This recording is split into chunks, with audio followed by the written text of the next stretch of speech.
রোববার দুপুরে ব্যাংক থেকে টাকা তুলে বাসায় ফেরার পথে জুরাইন আলম মার্কেটের কাছে ক্রোকারিজ ব্যবসায়ী সুমনের উপর গুলি চালায় দুর্বৃত্তরা। সে সময় তার কাছে থাকা ৫ লাখ টাকা ছিনতাই করে নিয়ে যায় তারা। গুলিবিদ্ধ অবস্থায় সুমনকে উদ্ধার করে ঢাকা মেডিকেল কলেজ হাসপাতালে ভর্তি করা হয়। ব্যাংকেতে বাড়াইছে, বাড়ানোর পর আলে তুমি একটা গাড়ির জন্য অপেক্ষা করছিল, যে আসে না, আর ঠিক আছে রিক্সা নিয়ে নেই জায়গা, এই সামনে তো বাসা, আর রিক্সার মধ্যে উঠছে, একটু সামনে যে যাইতে আর একটা হুন্ডা দিয়ে 3জন লোক আসছে, আসে তারা ধরছে, মনে করেন যেটা উঠছে যে পাড়াপাড়ি করছে, ঘুষাঘুষি করছে, টাকা নিতে পারে না, তখন তার গানে 2টা গুলি করছে পায়ে গুলি করানোর পর তখন সে ব্যাগ ছেড়ে দিছে, আর তখন সে অজ্ঞান হয়ে গেছে গা। এদিকে যাত্রাবাড়ি চৌরাস্তায় যাত্রীবাহী বাসের চাপায় মারা যান আবুল কালাম নামের পথচারী। এছাড়া কদমতলীতে ট্রাকের ধাক্কায় মৃত্যু হয় স্কুল ছাত্র রবিউলের।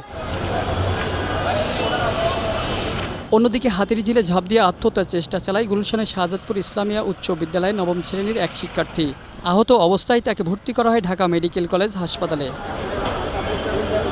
হাকিম মোড়ল, 21 টেলিভিশন, ঢাকা।